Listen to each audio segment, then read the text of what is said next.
The structure of the collapsed star freighter groaned a sound like a dying god gasping for air through a crushed throat.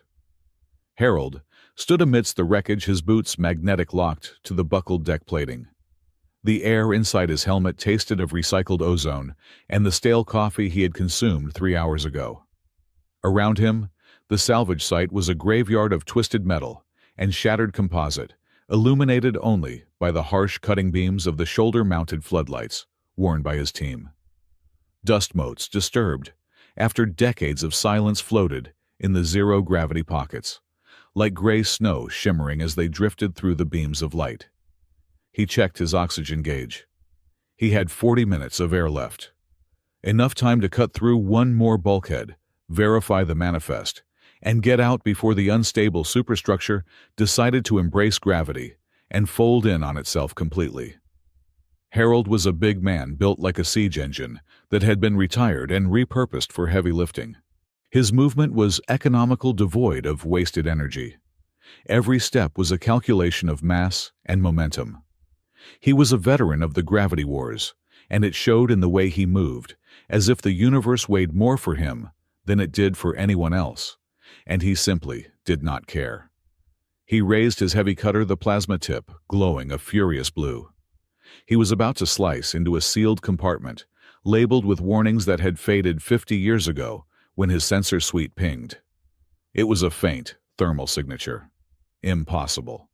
This sector had been cold for a century. Harold paused, his thick fingers hovering over the control stud of his cutter. He tapped his helmet comms. "Sector 4 clear," he grumbled, his voice a low rumble that vibrated against the interior of his helmet. "Moving to the secondary support strut. I am picking up a ghost signal." He walked toward a massive slab of fallen alloy, a piece of hull plating thick enough to stop a railgun round. The thermal reading was coming from beneath it. The physics of it made no sense. Nothing living should be here. Nothing breathing. He braced his shoulder against the slab. His suit servos whined a high-pitched mechanical protest as he engaged the hydraulic assist. With a grunt that was more annoyance than exertion, Harold shoved.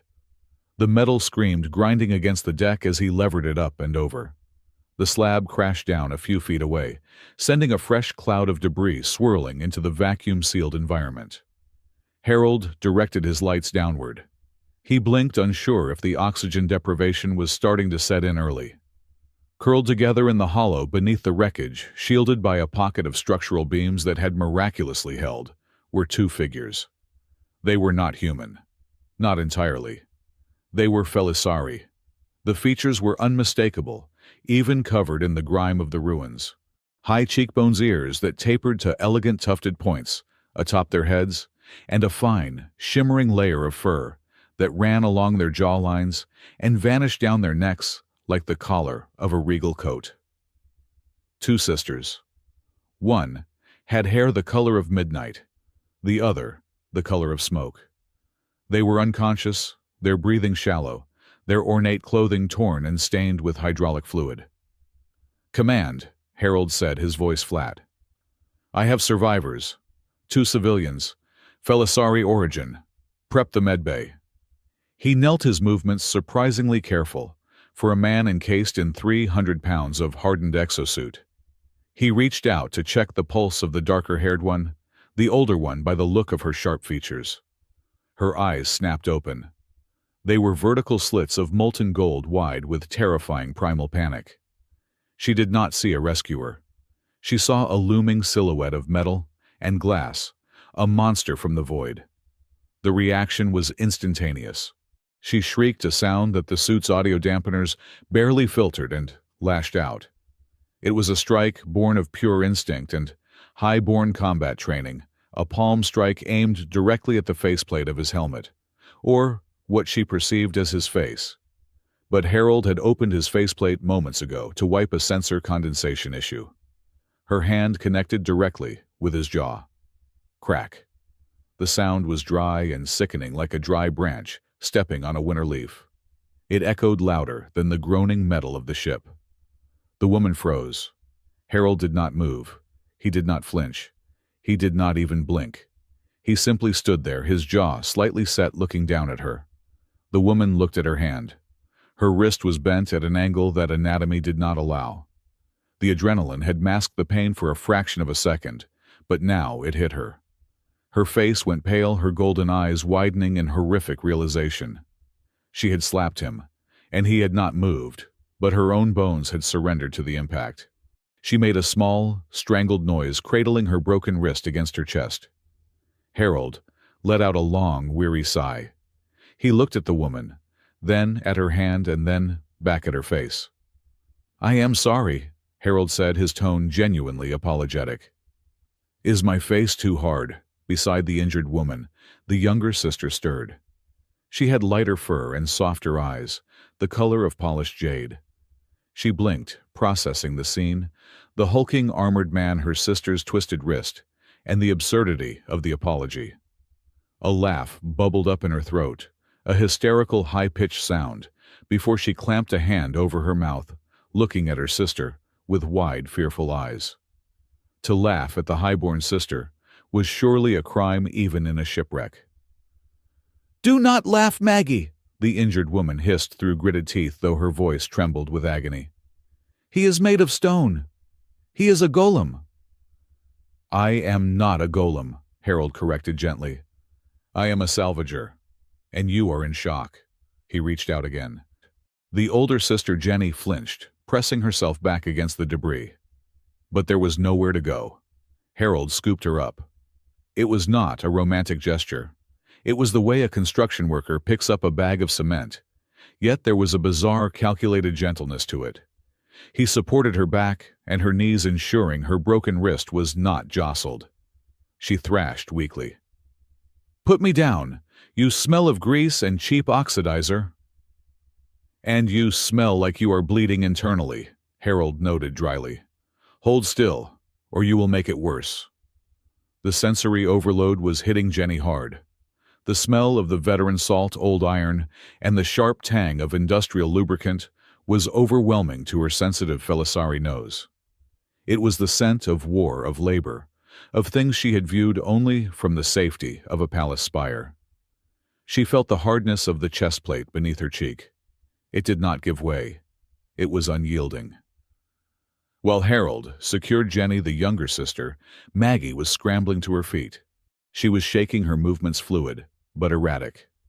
She looked around the small hollow that had been their prison for who knew how long. Her eyes caught a pulse of light from beneath a pile of shattered ceramic tiles. It was a rhythm. Thrum, thrum, thrum. Maggie reached down her gloved fingers, brushing aside the dust. There, embedded in the debris, was a core. It was roughly the size of a grapefruit, multifaceted, and glowing with a deep violet light. It was not just humming. It was vibrating a low frequency that she felt in her teeth. It sounded like a growl, a mechanical, angry purr. "What is that?" Harold asked, turning his head as the lights on his suit swept over the object. Maggie hesitated. She looked at the object, then at Harold. She felt a strange pull, a desire to protect the thing, but the fear of being left behind was stronger. "I do not know. It was near the structural collapse. It is warm." "Salvage," Harold grunted. "Grab it. Put it in the containment bag on my hip. We are leaving." "It feels angry," Maggie whispered, but she obeyed. She picked up the object. It was heavier than it looked. As she dropped it into the reinforced pouch at Harold's waist, the object seemed to shudder, changing its rhythm to match the heavy, slow thud of Harold's own heartbeat. "Let's move," Harold commanded. "My oxygen is at 15%, and your sister is turning a shade of gray that I do not think is natural for your species." The extraction was a blur of motion and nausea for Jenny. She drifted in and out of consciousness, aware only of the absolute stability of the arms holding her. The world spun metal, shrieked, and gravity fluctuated, but the man holding her was a fixed point in the universe. He did not stumble.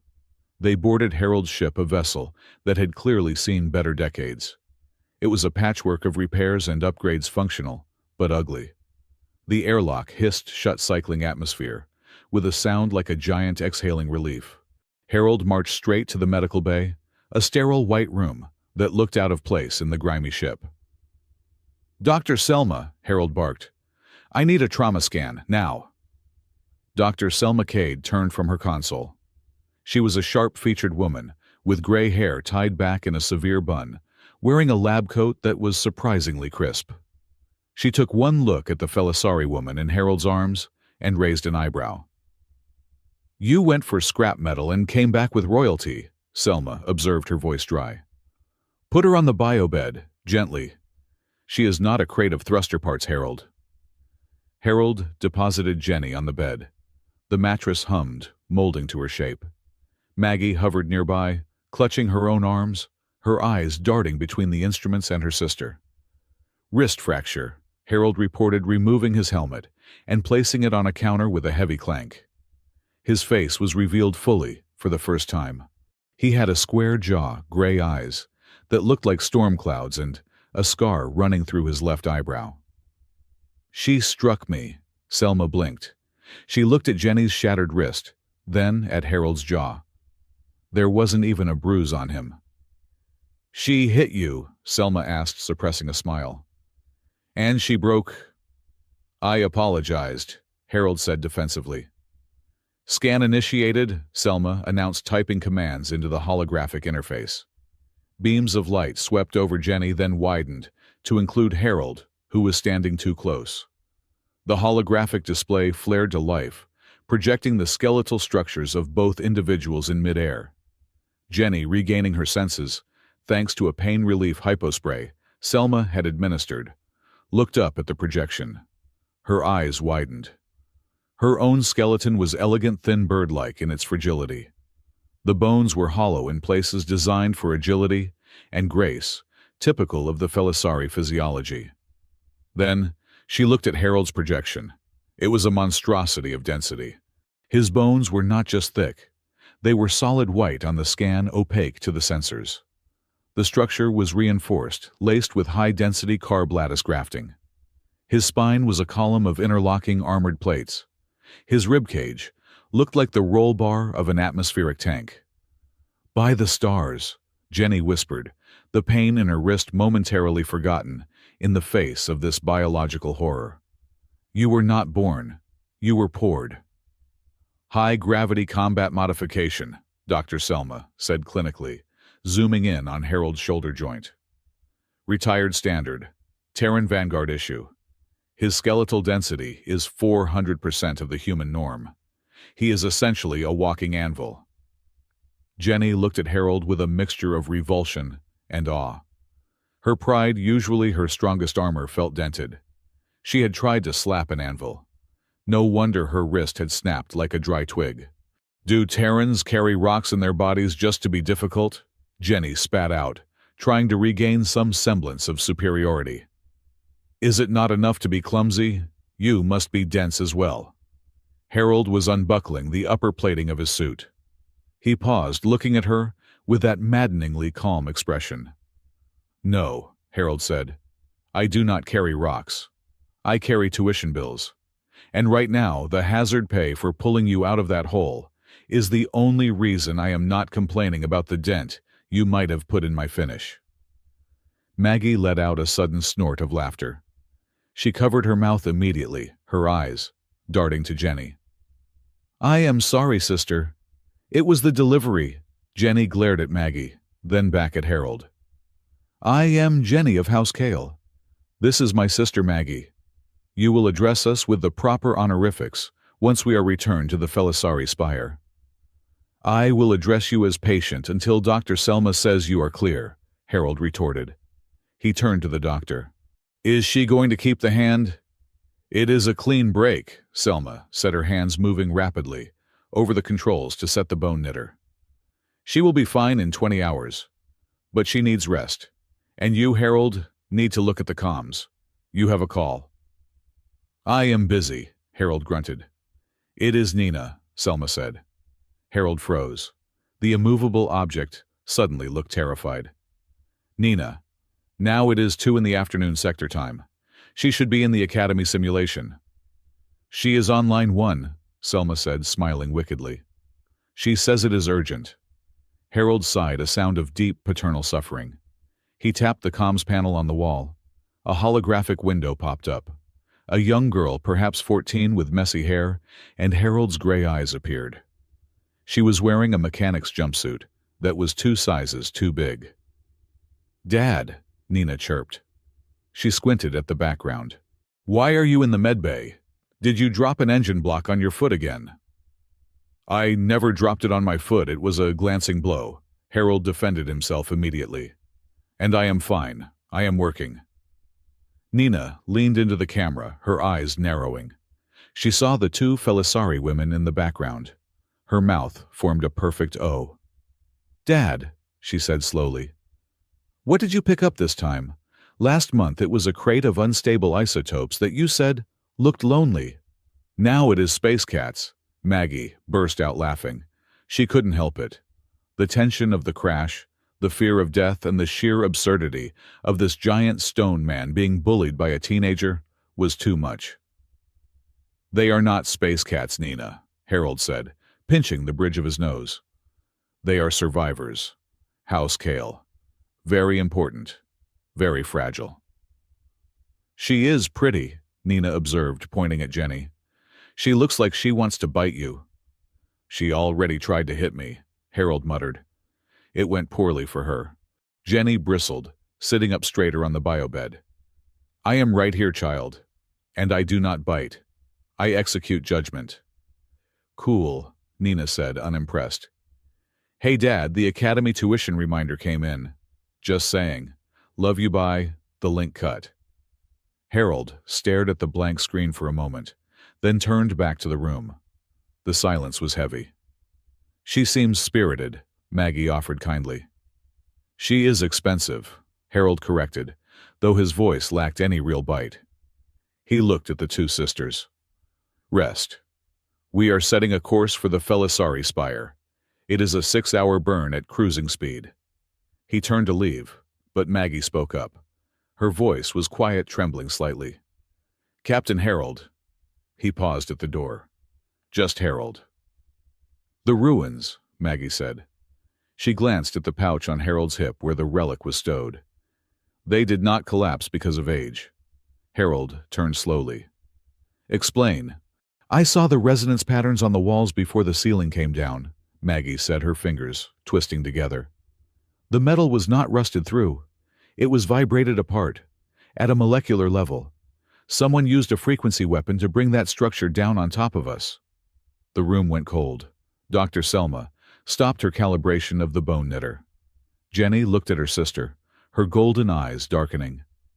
"Are you certain, Maggie?" Jenny asked softly. "I know what resonance decay looks like," Maggie insisted. "It leaves a spiral pattern in the dust. I saw it." Harold looked at the 2 women. He had thought this was a simple salvage and rescue, a lucky find. Now it sounded like a hit job. "Selma," Harold said, his voice dropping an octave, losing all traces of humor. "Run a passive scan on our tail. Wide spectrum." "Already doing it," Selma said, her face grim. "I picked up a shadow when we broke orbit from the debris field." "A shadow?" Jenny asked. "A ship running cold," Harold explained. "No transponder, no heat signature. Just a hole in the star field where stars should be."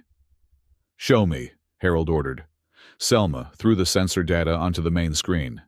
It was faint, barely a glitch in the background radiation, but it was there.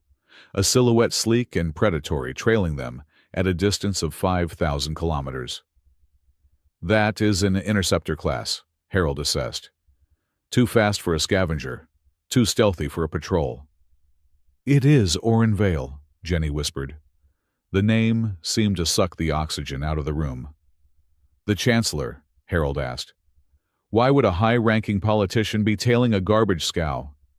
"Because," Jenny said, looking at her broken wrist, then at Maggie. "He is the one who suggested we inspect that sector. He said there were family heirlooms lost there." "He sent you into a trap," Harold concluded. He looked at the pouch on his hip. The relic inside gave a sudden sharp throb against his leg, as if acknowledging the name. "Ambassador Reed warned me," Harold muttered to himself. He said, "Be careful what you pick up in the dead sectors, Harold. Some trash has owners who do not like to share. He looked at the two sisters. They were terrified, not of the vacuum of space, but of the politics they had just survived. Jenny, for all her bluster and high-born arrogance, was shaking. Maggie was pale, her eyes fixed on the scanner screen. Harold made a decision. He walked back to the biobed. He reached out his massive, calloused hand, hovering over Jenny's good hand. He didn't touch her. He didn't want to break anything else, but the proximity was a silent offer of support. "Selma," Harold said. "Route power to the rear deflectors. Keep the engines at casual speed. Do not let them know we see them."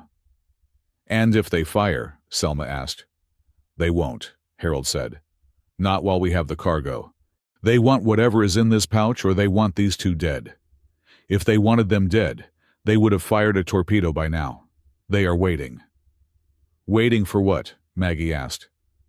"For us to land," Harold said. "For us to bring you back to the Spire, right into their hands."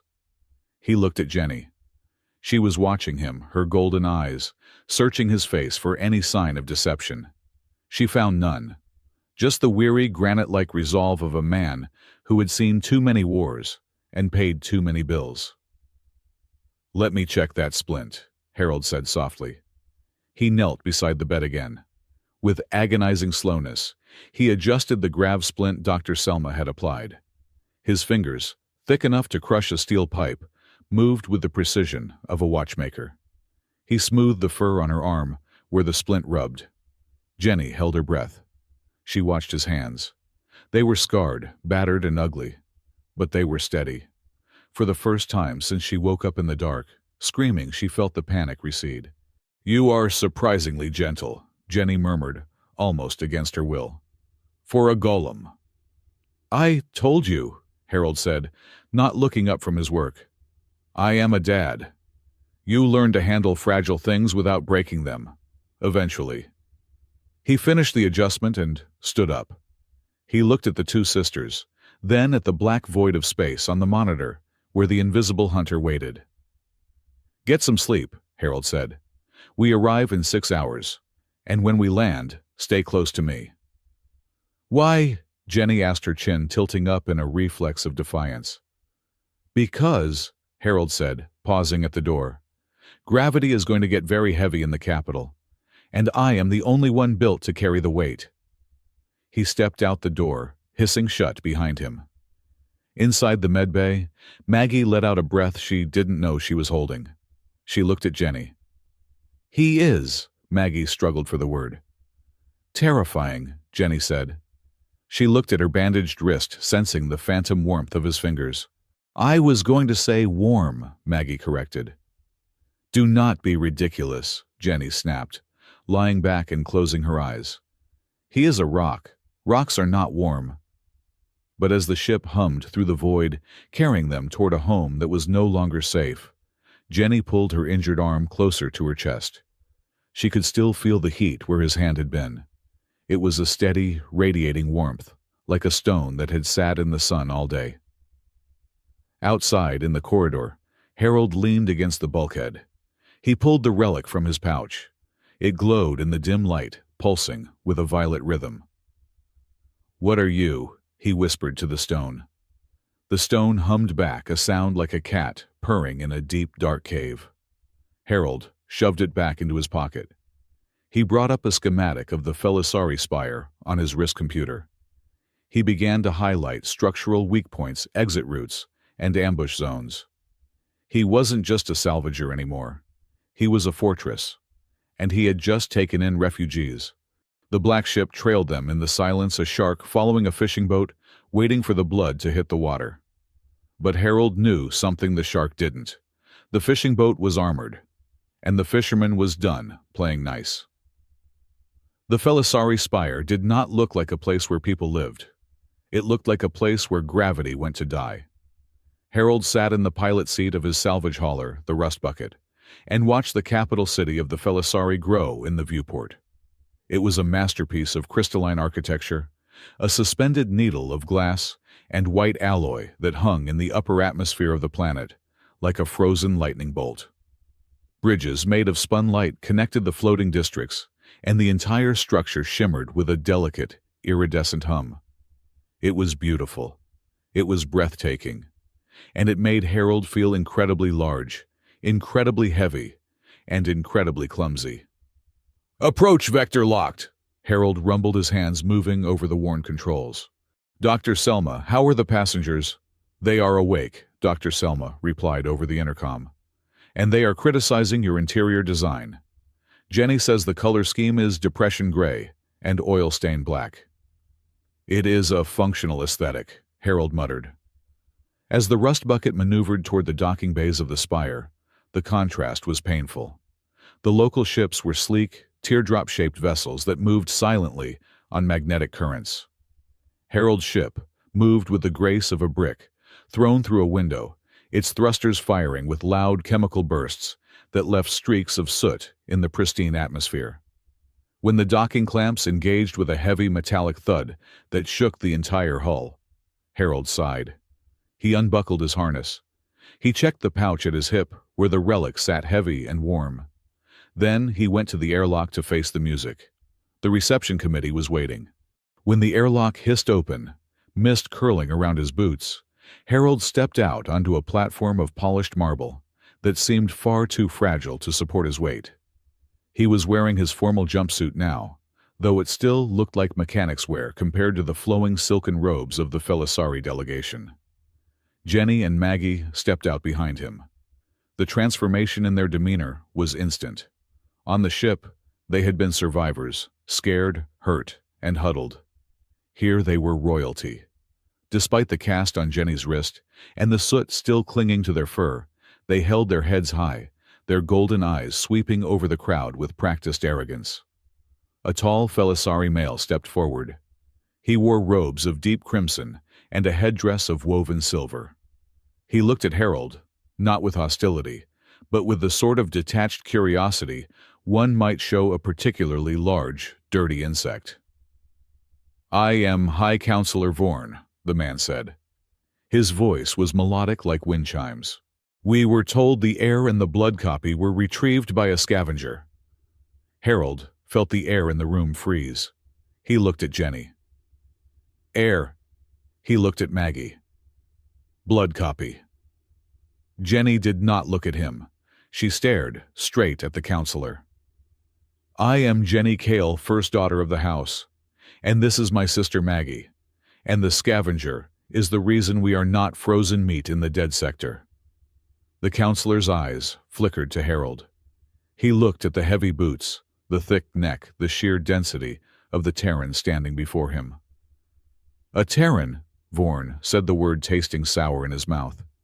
"You are substantial." "I take up space," Harold agreed, his voice flat. "It is a habit." "We will take them from here," Vorn said, gesturing to a squad of guards clad in white ceramic armor. "You may send your invoice to the Trade Ministry. Do not expect prompt payment. We must verify you did not cause the crash to claim the salvage fee." Harold stepped forward. It was a single step, but it was heavy enough to make the crystal floor vibrate. The guards flinched. "I do not want payment yet," Harold said. "I want to ensure they are safe. The crash was not an accident. It was a frequency attack." "Preposterous!" a new voice cut through the air. The crowd parted. A man walked through. He was Felisari, but he moved with a predator's grace that made the others look like domesticated pets. He wore a suit of midnight blue tailored to perfection. His smile was thin, sharp, and did not reach his eyes. "Chancellor Oren Vale," Maggie whispered. Harold heard the fear in her voice. Oren stopped in front of Harold. He was a head shorter than the Terran, but he projected a different kind of weight, the weight of absolute political power. "You must be the rescue hero," Oren said softly. He looked Harold up and down, his eyes lingering on the pouch at Harold's hip. "You have done a great service to the Spire. But I wonder, did you find anything else in the wreckage? Perhaps something that does not belong to a salvage manifest?" Harold met the Chancellor's gaze. "Just dust and debris, Chancellor, and 2 broken passengers," Oren smiled. It was a terrifying expression. "Terrans, Always holding on to things too tight. You should be careful. The spire is fragile. If you drop something here, the echoes last forever. He turned to Jenny. He reached out and took her uninjured hand, bowing low, to kiss her knuckles. "Welcome home, Lady Jenny," Orin purred. "We were worried your impulsiveness had finally cost you everything." Jenny snatched her hand back. "Save your concern for the Poles, Orin. I am tired. I want to go to my quarters." "Of course," Orin said, stepping aside. "But the Terran stays in the guest wing, far from the royal suites. We cannot have him contaminating the atmosphere." Jenny opened her mouth to argue, but she looked at the guards, then at Orin's smiling face. She realized, as Harold did, that they were not back in a safe harbor. They were in a shark tank. "Fine," Jenny snapped. She turned to Harold. "You, stay out of the way. Do not break anything." She turned on her heel and marched away, Maggie trailing behind her. Maggie glanced back, once her eyes wide and apologetic, before she vanished down the crystalline corridor. Harold stood alone in the center of the platform, surrounded by staring Felisari. "Right," Harold grumbled to himself. "Guest wing. I bet the bed is too short." The guest wing was indeed beautiful, and completely unsuited for human habitation. The walls were made of semi-transparent quartz that let in the starlight, which meant it was freezing. The furniture was delicate, spindly stuff that looked like it would snap if Harold placed his helmet on it. Night had fallen over the spire. The temperature in the upper atmosphere plummeted. The heating systems in the guest wing hummed, but they were calibrated for Felisari physiology, which preferred a cool, crisp air. For a human, it was chilly. For a Felisari in shock, it was dangerous. Harold was sitting on the floor. He did not trust the chairs, cleaning the carbon scoring off his armor plating when the door chime rang. He stood up and palmed the control. The door slid open. Jenny and Maggie were standing there. They were shivering. Not just shivering. They were vibrating. Their fur was puffed out, standing on end. Jenny's teeth were chattering so hard, Harold could hear the clicking from 3 feet away. Her skin, visible under her thin silk nightrobe, was a pale, unhealthy lavender color. Jenny stammered, her pride warring with her biology. "The climate control in our suite is malfunctioning." "Orin turned it off," Maggie supplied, hugging herself. "He knows we are in shock. Felisari cannot regulate body heat well after trauma. He is trying to force us to come to him for aid." "But I will not," Jenny hissed, though the effect was ruined by a violent shudder. "I will not ask that snake for a blanket." Harold looked at them. He looked at the thermometer on his wrist. It was 10 degrees Celsius in the corridor. "Come in," Harold said, stepping back. They shuffled inside. The room was not much warmer. "Dr. Selma," Harold barked at his wrist comms. "Get up here. Bring the thermal blankets from the ship." "I am at the security checkpoint," Dr. Selma's voice crackled back, sounding annoyed. "They are holding me. They say my medical scanner is a Class 3 weapon. It will take me an hour to clear this red tape." Jenny groaned and sank onto the floor, curling into a ball. "I am going to freeze to death in my own palace. This is humiliating." Maggie sat next to her, trying to rub warmth into Jenny's shoulders, but her own hands were like ice. Harold looked at them. He looked at the useless, spindly furniture. He looked at his own massive armored form. He sighed. It was the sigh of a man who knew he was about to do something that would be very difficult to explain to HR. "I have a high metabolic rate," Harold said, "and my armor has a thermal regulation layer powered by a microfusion cell. I run at about 40 degrees Celsius right now." Jenny looked up at him, her eyes glassy. "What are you saying, Terran?" "I am saying," Harold said, sitting down heavily on the floor, with his back against the wall, legs extended, "that I am a radiator. If you want to survive the next hour until the doctor gets here, you need to use the resources available." Jenny stared at him in horror. "You want us to huddle with you?" "I am not making a pass at you, Your Highness," Harold said dryly. I am making a medical suggestion. You are turning blue." Maggie did not hesitate. She crawled over to Harold. She sat next to his left side, leaning her head against his armored shoulder. She let out a long, shaky breath. "Oh," Maggie whispered. "He is warm. Jenny, he is very warm." Jenny watched her sister. She looked at her own trembling hands. She looked at Harold, who was staring resolutely at the opposite wall, his arms crossed over his chest like a statue. Pride was a powerful force, but hypothermia was stronger. Jenny crawled over. She sat on his right side, stiff as a board. She leaned in tentatively until her shoulder touched his arm. The heat was immediate. It radiated off him like a furnace. It wasn't the dry, suffocating heat of a heater. It was a biological living warmth, amplified by the technology of his suit. "Better?" Harold asked, not moving a muscle. "It is acceptable," Jenny muttered. She shifted closer, then closer. Finally, her body betrayed her mind completely, and she slumped against him, pressing her cheek against the hard composite of his chest plate.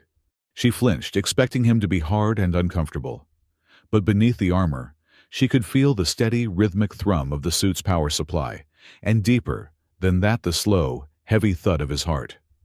Thump, thump, thump. It was slow, so much slower than a Felisari heart. It sounded like a drum beating in a deep cavern. "You are shaking," Harold noted quietly. "I am cold," Jenny defended weakly. "No," Harold said. He uncrossed his right arm and with agonizing slowness moved it. He did not hug her. He simply created a barrier, his massive arm shielding her from the draft of the room. He didn't touch her directly, just encompassed her space. "You are shaking because you are scared.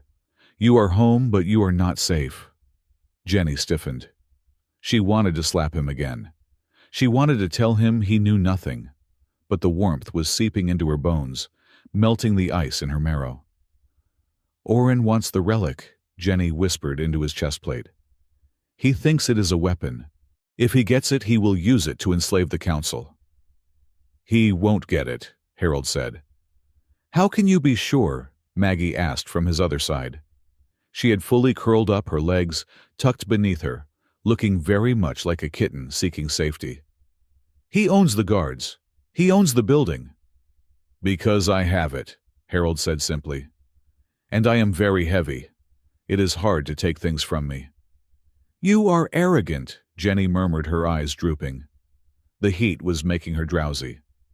"I am stubborn," Harold corrected. "There is a difference." The room was silent for a long time. The wind howled outside the crystal glass, a lonely sound. Inside, the three of them sat in a pile of mismatched biology and technology. "Dr. Selma says you have a daughter," Maggie said softly. "Does she do this?" "When she was small," Harold said. His voice softened, losing its gravelly edge. "She used to sleep on my chest plate when I came back from patrol. She said the hum of the fusion cell helped her sleep." "You are a strange creature," Jenny said, her voice slurred with sleep. "You are made for war. You are metal and scars. But you feel safe." "I am an anchor," Harold said, repeating Maggie's words from the ship. "I just hold the line." "An anchor," Maggie repeated. She placed her hand over his heart, feeling the vibration through the armor. "Yes, that is it. The world spins, but you do not." The door chimed. "Dr. Selma is here," Harold announced, but he didn't move. He couldn't. He had a sleeping princess on one arm and a drowsy clone on the other. "Come in," Harold yelled. The door slid open. Dr. Selma marched in carrying a bundle of thermal blankets. She stopped dead in her tracks. She looked at the pile on the floor. "Well," Dr. Selma said, a smirk curling her lips, "I see you have deployed the tactical cuddle. Is this standard operating procedure, Commander?" "They were hypothermic," Harold grumbled, his face turning a slightly darker shade of red. "Just give me the blankets, Selma." "I am sure they were," Selma teased, draping a heavy thermal foil over the three of them. You are a certified dad heater, Harold. You should put that on your resume. Jenny stirred, but didn't wake. She gripped the edge of Harold's armor tighter in her sleep. Harold looked down at her. Her face, usually sharp with disdain, was soft now. She looked young. She looked like someone who had been carrying the weight of a kingdom for too long and had finally found a place to set it down. "Stay with them," Harold whispered to Selma. "I need to check the perimeter." "You are not going anywhere," Selma said, sitting in the only chair. "If you move, you will wake them. And frankly, Harold, looking at your vitals, I think you need the rest as much as they do." Harold grunted. He leaned his head back against the wall. He closed his eyes. The weight of the two sisters against him was significant, but for the first time in years, the gravity didn't feel like a burden. It felt like a purpose. The next morning brought sunlight that shattered through the crystal walls, turning the room into a prism of blinding color. It also brought Nina. Harold had barely managed to extricate himself from the sleeping sisters and make coffee, a thick black sludge he brewed in a portable press when the door opened. A holographic projection drone floated in. It projected Nina's image, life-size, standing in the middle of the room. She was wearing her academy uniform, but her tie was undone, and she had grease on her cheek. "Dad!" Nina shouted. Jenny shot up from the makeshift bed of blankets on the floor, hissing like a startled cat. Her hair was a mess, standing up in every direction. Maggie rolled over and groaned, covering her eyes. "Nina," Harold said, putting down his coffee. "Volume, please." "Sorry," Nina whispered, then immediately got loud again. "I got clearance. Ambassador Reed patched me through. He said you are in a delicate diplomatic situation." "Is that code for Dad got arrested again?" Nina looked around the room. Her eyes landed on Jenny and Maggie, who were looking at the hologram with mixture of confusion and sleep deprivation. "Oh, my stars!" Nina gasped. "They are still here, the Royal Space Cats." Jenny froze. She blinked. "Royal Space Cats," Harold winced. "Nina, this is Lady Jenny and Lady Maggie. Please show respect." Nina ignored him. She leaned into the camera, inspecting Jenny. "You look way less scary with bedhead. Do you guys purr? Dad says you purr, but he says it is a physiological resonance, which is boring talk for purring." Jenny stood up. She pulled the thermal blanket around her like a royal cloak, attempting to regain her dignity. "I am the heir to the Felisari throne child. I do not purr for entertainment. And space cat is a reductive term for a species with 10,000 years of history." "Cool," Nina said. "I have a history exam tomorrow. Can I interview you? I will give you extra credit if you tell me how you do that thing with your ears." Jenny reached up and touched her ear, which flicked involuntarily. Her face turned a deep shade of violet, a Felisari blush. No one had ever spoken to her like this. Everyone she met either bowed, plotted to kill her, or tried to marry her for power. This human child just thought her ears were cool. Jenny stammered. She looked at Harold. "Is she always this relentless?" "She gets it from her mother," Harold lied. "Actually, she gets it from watching salvage negotiations." "I like her," Maggie said, sitting up and smiling. "She is honest. We do not have much honesty in the Spire." "Hey, Dad," Nina said, turning back to Harold. "Pip is trying to calibrate your translation matrix. He says you said something weird to them last night." Harold frowned. "I said nothing weird." A small, spherical droid, Pip, floated in behind the hologram of Nina. It beeped excitedly. "Translation log error," Pip's synthesized voice chirped. "Correction. When subject Harold said, 'I am an anchor,' the translation matrix interpreted anchor as genetic binding partner for permanent nest building." The silence in the room was absolute. Jenny's eyes went wide. She looked at Harold. "You proposed a nest." Harold choked on his coffee. No, I did not. I meant a heavy object, a metal weight, a boat stopper." "Genetic binding partner," Pip repeated helpfully. "Context, high body heat transfer. Proximity. Conclusion, mating ritual initiated. Maggie dissolved into giggles. She laughed so hard, she fell back onto the blankets. Jenny looked at Harold. His face was a mask of horror. He, the veteran of a dozen wars, was blushing.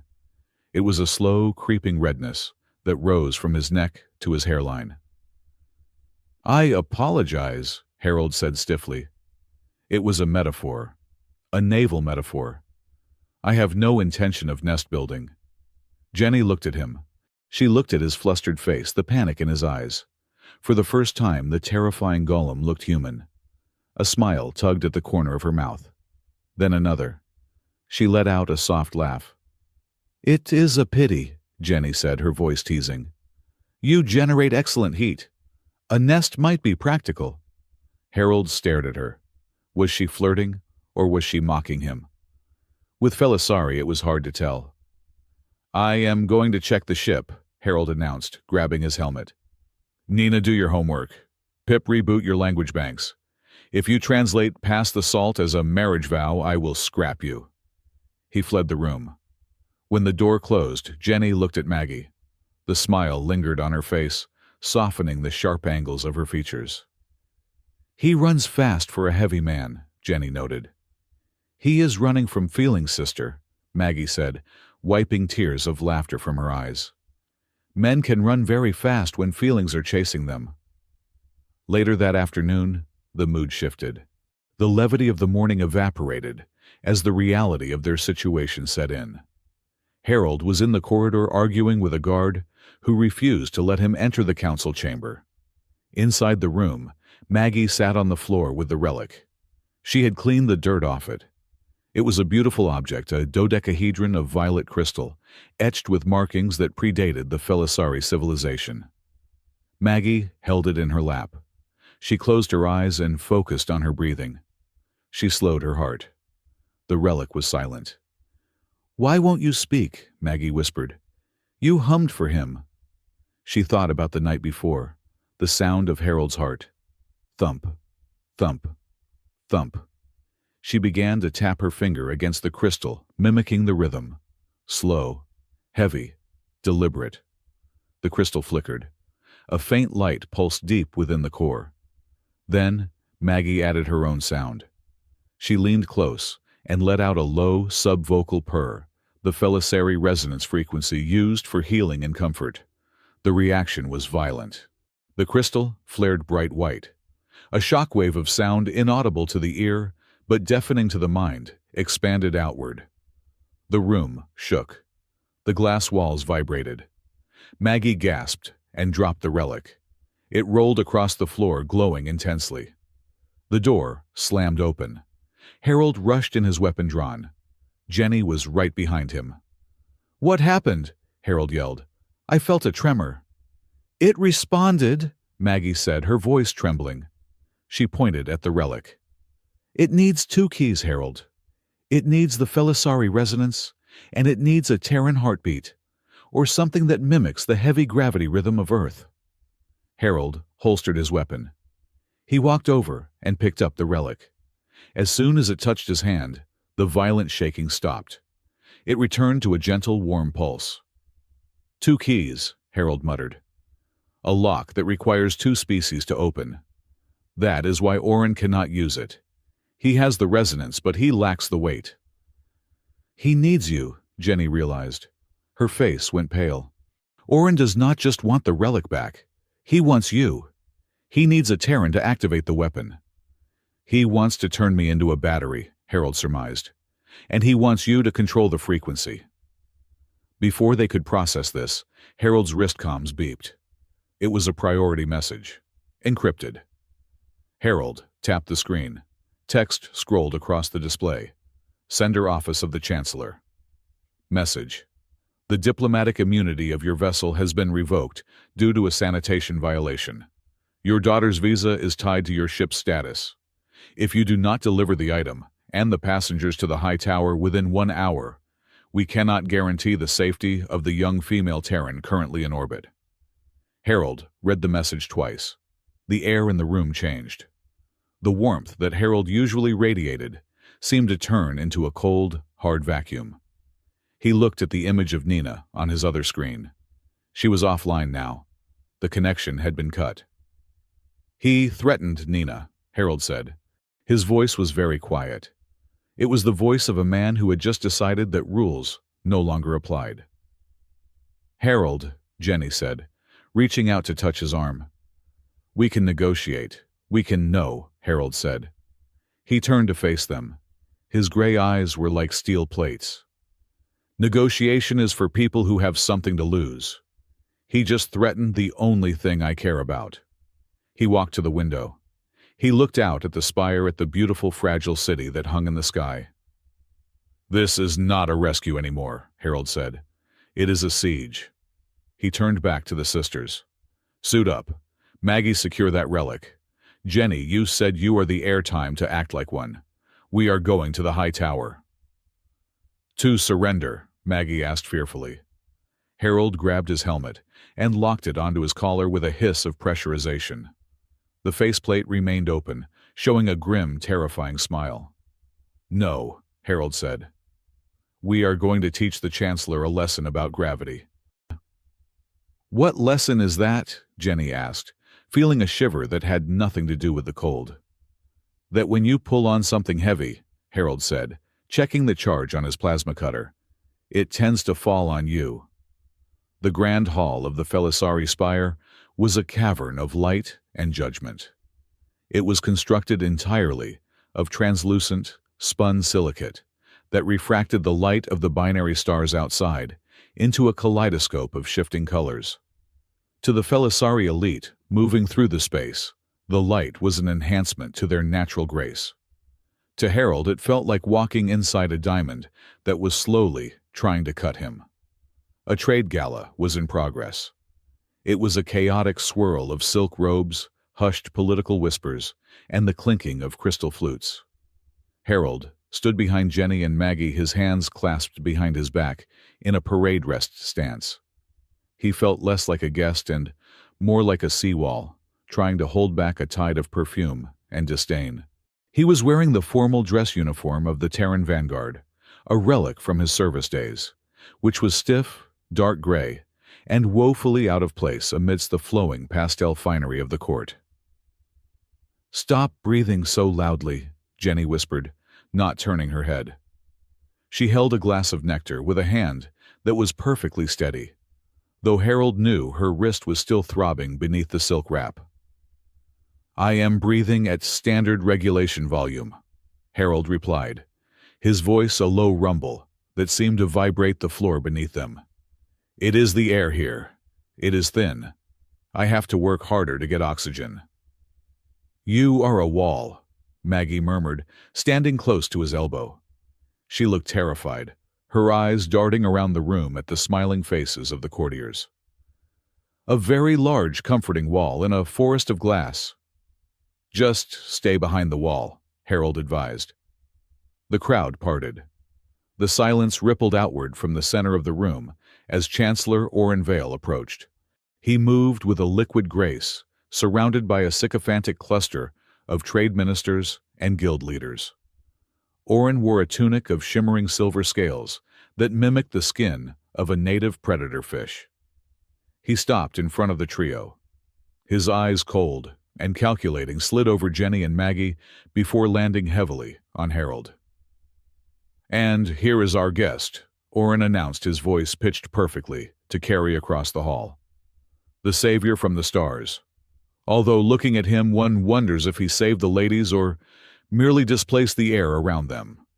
A ripple of polite, cruel laughter ran through the crowd. Harold did not blink. He looked over Oren's head, staring at a distant architectural detail. "Chancellor," Harold acknowledged. "Tell me, Master Harold." Oren stepped closer, invading Harold's personal space. He smelled of synthetic lavender and ozone. "Is it true that Terrans are evolved from primates that lived in dirt? It explains the density. You are like a gravity animal, heavy, slow. Bound to the ground." Jenny stiffened. Her grip on her glass tightened until her knuckles turned white. She opened her mouth to retort, but Harold spoke first. "I am a parent chancellor," Harold said. His tone was not defensive. It was bored. "We are dangerous in other ways. We are used to dealing with tantrums and messy situations without losing our temper." The silence that followed was absolute. Several courtiers looked at their drinks. Maggie hid a smile behind her hand. Oren's smile froze his eyes, narrowing into slits. "Charming," Oren said, his voice dropping to a hiss. "Let us see how well you handle a mess then." Oren snapped his fingers. A service drone hovered over, carrying a tray of steaming aromatic tea. It was Felisari fire tea, a ceremonial brew, served at near-boiling temperatures corrosive to non-native skin and scalding even to the touch. As the drone passed, it glitched. A sudden jerk of its gyroscope sent the silver pitcher tumbling. A stream of boiling amber liquid arched through the air, aimed directly at Jenny's face. It happened in a fraction of a second. The Felisari in the crowd gasped, but did not move. Their reflexes were fast, but their shock held them frozen. Harold did not freeze. He did not possess the elegance of the Felisari, but he possessed the explosive torque of a hydraulic piston. He stepped forward, his movement a blur of gray uniform, and interposed his massive bulk between Jenny and the liquid. Hiss. The tea splashed across Harold's chest and left shoulder. It soaked instantly into the heavy fabric of his uniform and reached the skin beneath. Steam rose from his shoulder. The smell of singed fabric and burnt sugar filled the air. Jenny flinched back, her eyes wide. She looked at Harold's back, expecting him to scream, to fall, to thrash. Harold stood perfectly still. He looked down at the empty pitcher on the floor, then at the spreading stain on his chest. He slowly brushed a droplet of scalding liquid from his lapel. He looked up at the stunned crowd. "I need soothing gel," Harold said, his face completely deadpan. "Does anyone sell it here, or is this a bring-your-own medical supplies type of party?"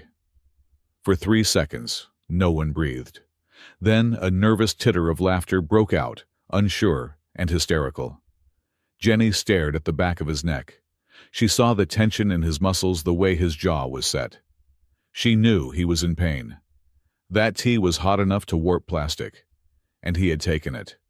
He had taken it for her, without a calculation, without a pause. A sudden fierce heat rose in her chest that had nothing to do with the temperature. It was anger, it was pride, but mostly it was possession. She stepped around Harold, placing herself between him and Oren. She drew herself up to her full height, her golden eyes blazing. "This man," Jenny announced, her voice ringing off the crystal walls, "is under the protection of House Kale. If any other accidents occur, I will not file a complaint. I will file a demolition order for this entire hall." She grabbed Harold's uninjured arm, the one that wasn't steaming, and pulled. "We are leaving. Maggie, follow." Oren Vale watched them go. His smile returned thinner and sharper than before. He watched the way Jenny held Harold's arm. "Interesting," Oren whispered to his aide. "She defends the tool. She has formed an attachment. Excellent. Initiate the second phase." They retreated to the Hanging Gardens, a sector of the spire dedicated to bioluminescent flora from the homeworld. It was darker here, quieter. The air was thick with the scent of night-blooming orchids. "Sit," Jenny commanded, pushing Harold onto a stone bench. "Take off that jacket. Maggie, find water." "It is just a burn," Harold protested, though he winced as he peeled the soaked fabric of his uniform away from his skin. The skin beneath was angry, and red, blistering rapidly. "I have had worse from a soldering iron." "You are an idiot," Jenny hissed, her hands hovering over the burn, unsure of how to touch him without hurting him. "Why did you move? You are slow. You said you are slow." "I am slow at algebra," Harold grunted. "I am fast at blocking." Maggie returned with a cloth soaked in cool water from a fountain. She applied it gently to Harold's shoulder. "It was a test," Maggie said softly. Her eyes were dark with worry. "Oren wanted to see what you would do. He wanted to see if you would break. And he wanted to see if Jenny would care."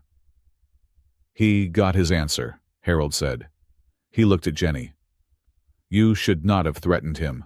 It makes you a target." "I am already a target," Jenny snapped. She looked away, her jaw working. "I am the heir. I am always the target. But you are just the help. You are not supposed to burn for me." "That is what the help does," Harold said gently. "We carry the heavy things, including the pain." Jenny looked at him. The moonlight filtered through the leaves, casting shadows across his rugged face. He looked tired. He looked old. But he looked unbreakable. "You are not the help," Jenny whispered. "You are—" She was cut off by a sound. It started as a low vibration in the floor.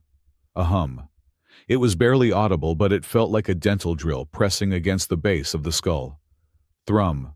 Thrum. "Ree—" Maggie gasped, dropping the wet cloth. She clutched her head. "No, not again." "What is it?" Harold stood up, ignoring the pain in his shoulder. "Resonance," Jenny screamed, falling to her knees. The sound spiked. It was a frequency tuned specifically to the density of Felisari bones. To Harold, it was an annoying whine like a bad microphone feedback. To Jenny and Maggie, it was agony. It was as if every bone in their bodies was being pulled apart by invisible wires. Jenny curled into a ball on the grass, retching. Maggie tried to crawl toward her sister, but collapsed, her limbs refusing to obey. "Make it stop," Maggie sobbed, her voice thin and breaking. "Please make it stop." Harold spun around. He scanned the garden. The sound was coming from the emitter nodes hidden in the walls, usually used for ambient music, now weaponized. "Orin!" Harold growled. He looked at the exit. The heavy blast doors at the end of the garden path were sliding shut. "We have to move!" Harold yelled over the hum. He scooped Maggie up with his left arm. He grabbed Jenny by the waist with his right, ignoring the screaming protest of his burned skin. "Hold on!" Harold roared. He ran. He ran with the momentum of a freight train. The resonance did not hurt him, but the weight of two adults and the sheer force of his movement jarred his burn. He gritted his teeth, turning the pain into fuel. The blast doors were closing. There was a gap of 1 meter. Then, nearly half a meter. "We are not going to make it," Maggie cried out, her eyes squeezed shut against the pain. "I am making it," Harold said. He did not slide. He did not slow down. He lowered his shoulder, the armored unburned one, and accelerated. He hit the closing doors like a cannonball. Crunch. The sound of metal buckling was louder than the resonance. The hydraulic motors of the door screamed and died as Harold's sheer mass and velocity forced the gap open. He stumbled through, carrying the sisters into the dark service corridor beyond. The door slammed shut behind them, sealing the sound inside the garden. Silence. The sudden absence of the noise was disorienting. Harold fell to one knee, his breath coming in ragged gasps. He lowered Jenny and Maggie to the floor. Jenny was bleeding from the nose. Her eyes were unfocused. Maggie was trembling violently, clutching her sister's hand. Harold knelt over them. His heart was hammering against his ribs like a trapped bird. "Jenny, Maggie." Harold's voice was rough. He tapped Jenny's cheek. "Hey, look at me." Jenny blinked. Her pupils were dilated. She looked at him, trying to piece together the world. "The sound," she whispered. "It stopped." "I took us out of the zone," Harold said. He grabbed Maggie's wrist, checking her pulse. It was erratic but strong. "Can you count, both of you? Count to 10. Do you have a rhythm?" "1," Maggie whispered. 2. 3. Jenny joined, in her voice thick. 4, are we dead?" "Not yet," Harold said. "But we are trapped." He looked around. They were in a maintenance sublevel. The air was stale and frigid. The lights were dead. The temperature was dropping rapidly. The life support in this section had been cut. "Orin is flushing the sector," Harold realized. "He is trying to freeze us out." Jenny shivered. It was a violent convulsion that shook her whole body. The resonance attack had left their nervous systems raw, unable to regulate heat. "Cold," Jenny chattered. So cold. Harold looked at the blast door. Locked. He looked down the corridor. Dead end. There was a small equipment storage alcove nearby. It was cramped, lined with insulation foam. "In here," Harold ordered. He half-carried, half-dragged them into the small space. He sat down in the corner, his back against the cold metal wall. He pulled Jenny and Maggie into his lap. "Same drill as last night," Harold said, his voice softer now. "But tighter. You need every degree of heat I have." Jenny did not argue. She did not complain about his smell or his hardness. She buried her face in his neck. She wrapped her arms around his torso, clinging to him, as if he were the only solid thing in a dissolving universe. Maggie curled into his side, pulling his heavy cloak over the three of them. It was dark. The only light came from the faint blue glow of Harold's suit indicators. "I am sorry," Jenny whispered into his skin. Her breath was cool against his burn, but he didn't flinch. "For what?" Harold asked. "For the tea. For the slap," Jenny said. "In the ruins, when you found us. I treated you like a monster, and you keep saving us." Harold rested his chin on the top of her head. Her fur was soft, smelling of ozone and fear. "I told you," Harold said, a half-smile in his voice. "I am still alive to complain about it. You have a strong right hook for royalty." "I was scared," Jenny confessed. The admission hung in the cold air, fragile as glass. "I am always scared. I have to be strong for Maggie, for the house. If I show fear, the sharks smell blood." "You are not weak because you are scared," Harold said. He tightened his arm around her. "You are brave because you are scared, and you keep moving anyway." Maggie spoke up from the darkness near his ribs. "I am scared too." "I know Mags," Harold said. "No," Maggie said. "I am not scared of Warren. I am scared that Jenny will die first." Jenny stiffened in Harold's arms. "She always stands in front," Maggie continued, her voice trembling. "Like today. She stepped in front of you. She always steps in front. And one day something is going to hit her that is heavier than she is."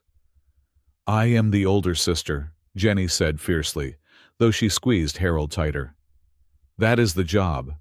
"No," Harold said. "That is my job. I am the heavy object. You two are the precious cargo. Let me take the hits." "Why?" Jenny asked. She lifted her head, looking at him in the dim blue light. Her face was inches from his. "Why do you care? We are not your species. We are not your family. We are a job." Harold looked at her. He looked at the vertical pupils of her golden eyes, now wide and searching. He felt the rapid beat of her heart against his chest, sinking slowly, with the heavy thud of his own. "You are not a job," Harold said. His voice was low, rough with an emotion he hadn't let himself feel in a decade. Not anymore. He didn't finish the thought. He didn't have to. The way he held them, protective, desperate, absolute, said everything. The moment stretched warm and intimate in the freezing dark. Then, the light slammed on. The door to the storage alcove hissed open. Blinding white light flooded the space. Harold squinted, shielding Jenny's eyes with his hand. Silhouettes filled the corridor. Armored figures. Security. "Step away from the Chancellor's guests," a voice boomed.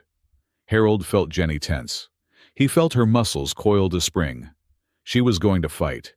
She was going to scream, to attack, to defend him. "No," Harold whispered. He put a hand on her chest, pushing her gently, but firmly, back against the wall. "Do not move," Harold commanded. "Do not say a word." Oren Vale stepped through the line of guards. He looked fresh, calm, and utterly victorious. He looked at the scene, Harold disheveled and burned, huddled in a dark corner with the two sisters. "Disgusting," Oren said, shaking his head. "Kidnapping the heir, dragging them into the maintenance tunnels, triggering the resonance alarms to cover your tracks. You are a desperate man, Harold." "Liar!" Jenny screamed. She tried to lunge, but Harold's arm was a steel bar across her path. "He saved us. You turned on the weapon." She is delirious, Oren said to the captain of the guard. The resonant sickness causes hallucinations and Stockholm syndrome. Look at her. She is clinging to her captor. I am not, Jenny started. Jenny, Harold said. His voice was sharp. It cut through her panic. She looked at him. Stop, Harold said. He looked into her eyes. If you fight him now, he wins. He calls you unstable. He locks you away for your own good. You lose the council. You lose the house. But he will take you, Jenny cried, tears spilling over. Let him, Harold said. I can take it. You stay free. You fight from the outside. He slowly disentangled himself from them. The loss of his warmth was immediate and physically painful. Harold stood up. He raised his hands. I surrender, Harold said loudly. I demand a trial by the Solar Council. Take him, Oren ordered. 2 guards rushed forward, slamming Harold against the wall. They cuffed his hands behind his back with magnetic binders. They kicked his legs apart. Harold did not resist. He let them manhandle him. He let them drag him out of the alcove. As they pushed him down the corridor, he looked back. Jenny was standing in the doorway of the alcove, supported by Maggie. She looked shattered. For the first time, she wasn't the imperious heir or the frightened victim. She was a woman watching the only safety she had ever known being dragged away in chains. Then, Harold saw her. At the far end of the corridor behind a line of security troops was a small figure. Nina. She was being held by a large guard, her arms pinned. She wasn't crying. She was biting her lip, her face pale, watching her father being taken. Harold stopped. The guards tried to shove him, but he planted his feet. He became the immovable object one last time. He looked straight at Nina. I am fine, Harold called out. His voice was steady calm, the voice of a dad fixing a scraped knee. Nina, I am fine. Remember to eat dinner. Do your homework. Nina's chin trembled, but she nodded. She understood. Stay calm. Stay smart. The guards shoved Harold again, harder this time. He let himself be moved. He disappeared around the bend of the corridor. Back in the alcove, Jenny sank to the floor. She touched the spot on her arm where Harold's hand had been. It was still warm. She looked at Oren Vale, who was standing over her, smiling that thin, frozen smile. Do not worry, my dear, Oren said, offering a hand.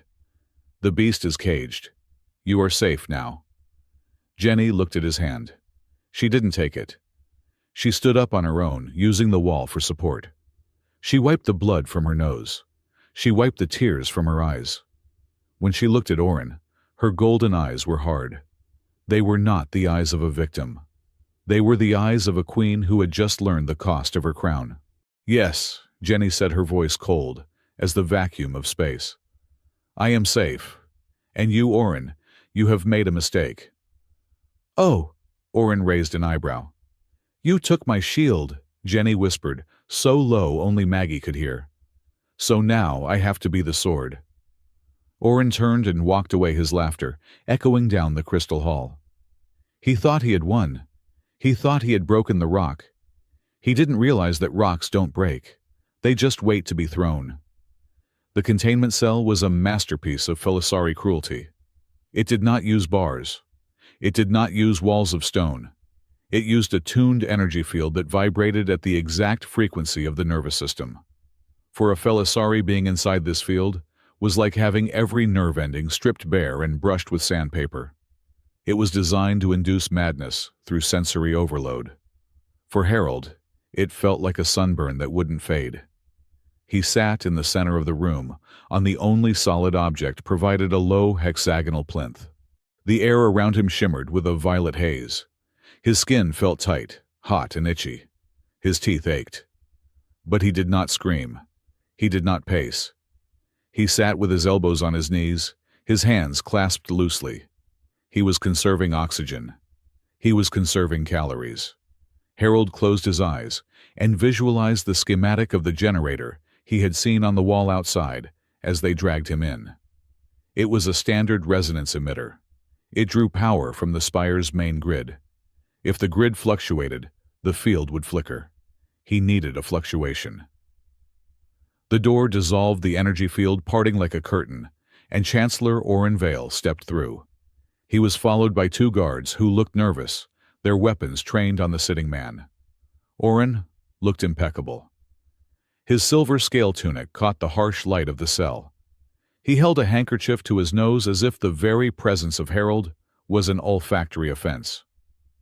"You are quiet," Oren observed. "Most prisoners are begging by now. The field stimulates the pain receptors. It should be agony." "It itches," Harold said. He didn't look up. "Like a wool sweater in summer." Oren's eye twitched. He stepped closer, confident in the guards behind him. "You are a biological absurdity," Oren sneered. "But it does not matter. The council is in emergency session. I have presented evidence, fabricated of course, but convincing, that you and your rescue team were sent by the Terran Vanguard to destabilize our economy." "Nobody cares about your economy, Oren," Harold said, finally lifting his head. His gray eyes were bloodshot from the energy field, but steady. "We just want the relic." "Ah, the relic," Oren smiled. "It will be returned to its proper owner, me. It is a legacy of the First Dynasty. It controls the Spire infrastructure. With it, I do not just lead the council. I become the Spire." Oren leaned in, his voice dropping to a velvet whisper. "And do not worry about your daughter. Nina, is it my men have secured the safe house? She will be taken to a very secure facility. A boarding school for the chaotic, perhaps. She will be safe as long as you confess to the crimes I have listed." It was a threat, wrapped in silk. Harold stared at Oren. He didn't lunge. He didn't roar. He simply tilted his head to the side. "Tell me, Chancellor," Harold asked softly. "Is she scared?" Oren blinked. He had expected rage. He had expected bargaining. He had not expected a calm inquiry about the emotional state of the hostage. "I assume so," Oren stammered, thrown off balance. "She is a child surrounded by armed guards." "Good," Harold said. He looked back down at his hands. "If she is scared, she is thinking. If she is thinking, your guards are in trouble." Oren scoffed. "She is a human child. What can she do against elite security?" "She is my child," Harold said, "and she is expensive. I have paid a lot of tuition for her to learn how to dismantle things." Harold looked up again, and this time the look in his eyes made Oren take a step back. It was not the look of a prisoner. It was the look of a predator waiting for the cage door to rust. "You should go, Chancellor," Harold said. "The air in here is getting heavy." Oren turned and left, signaling the guards to raise the field to maximum intensity. As the violet light flared brighter, burning Harold's skin, he didn't flinch. He just started counting. In the royal suite, the sound of shattering porcelain echoed like a gunshot. Jenny stood over the remains of a priceless vase from the Third Era. She was breathing hard, her chest heaving. The guards outside the door did not enter. They had orders to contain, not intervene. Jenny looked at her hands. They were shaking. She clenched them into fists. The vibration didn't stop. "It is not working," Jenny whispered to herself. "Breaking things does not make me feel strong. It just makes a mess." She looked at her reflection in a shard of the vase on the floor. She saw a frightened woman with ears flattened in distress. She saw the heir who had always relied on her lineage, her title, and her volume to get her way. She thought of Harold. She thought of him standing in the grand hall, steam rising from his chest, asking for soothing gel with a straight face. He hadn't screamed. He hadn't thrown the pitcher back. He had absorbed the pain to control the situation. Control, Jenny realized. Strength is not noise. Strength is capacity. She turned to Maggie. Maggie was sitting on the floor by the communications console. She had dismantled the panel and was rewiring it with a silver hairpin. "Maggie," Jenny said, her voice calm for the first time in hours. "Stop crying. We have work to do." Maggie looked up, wiping her eyes. I am not crying, sister. I am leaking optical lubricant due to stress. There is a difference. Can you bypass the localized jamming? Jenny asked. I can piggyback on the emergency medical frequency, Maggie said, her fingers moving with a blur of speed. Dr. Selma is still in the system. Her medical clearance overrides the lockdown. Get her, Jenny ordered. And get Ambassador Reed. I want a paper trail. A paper trail? Maggie asked, confused. We need guns. No, Jenny said, picking up a datapad. Oren wants to be legitimate. He wants a legal coup, so we destroy his legitimacy. Find the shipping manifest for the resonance weapon. Find the energy signatures. If that weapon was brought on board, it had to pass through customs. Oren controls customs, Maggie argued. Oren controls the people, Jenny corrected. But the automated logs, the deep-level server data that belongs to the Spire, and the Spire never lies. Maggie smiled. It was a small, fierce thing. I can find it. I saw the energy signature in the ruins. I know what to look for. Good, Jenny said. She walked to the window, looking out at the city that was slowly turning into a war zone. Harold is holding the line. It is time we returned the favor. In the secure, safe house on the lower levels, the situation was indeed deteriorating, but not for the prisoner. Nina sat at a metal table. Across from her stood a massive Felisari guard in full riot gear. He held a stun baton. Nina held a tablet. So, Nina said, her voice bright and cheery. According to my physics presentation, which is due next Tuesday, the thermal expansion of the ventilation ducts in this sector is currently at critical mass. She tapped the screen. A holographic projection of the building appeared, flashing angry red warning lights. The guard frowned. I have no orders regarding ventilation. That is because the sensor relays are bypassed, Nina explained, lying with the effortless grace of a teenager trying to extend a curfew. But look at the readings. If the pressure isn't released in 3 minutes, the conduits will rupture. Superheated plasma. Very messy. It melts armor, like soup. The guard looked nervous. He keyed his comms. Command, this is Unit 4. The prisoner is claiming a structural anomaly. Pip, floating innocently behind Nina, intercepted the frequency. Translation error, Pip chirped loudly. Correction, prisoner states, thermonuclear destabilization imminent. Recommended action, evacuate immediately. Run. Do not look back. The guard went pale. Thermo what? It is a Terran term, Nina said helpfully. It means big boom. A siren began to wail. It was actually the fire alarm for the toaster oven in the kitchenette, which Nina had rigged to overheat 30 seconds ago, but the guard didn't know that. The core is breaching, Pip shrieked, spinning in circles, flashing red lights. The guard panicked. Self-preservation overrode orders. He unlocked the door and bolted down the hallway. Wait, Nina called after him. You forgot your baton. She didn't wait. She grabbed her backpack, grabbed Pip, and scrambled into the ventilation shaft she had loosened earlier. Good job, Pip, Nina whispered as she crawled through the dusty duct. I am a diplomat, Pip replied indignantly. Lying is against my programming.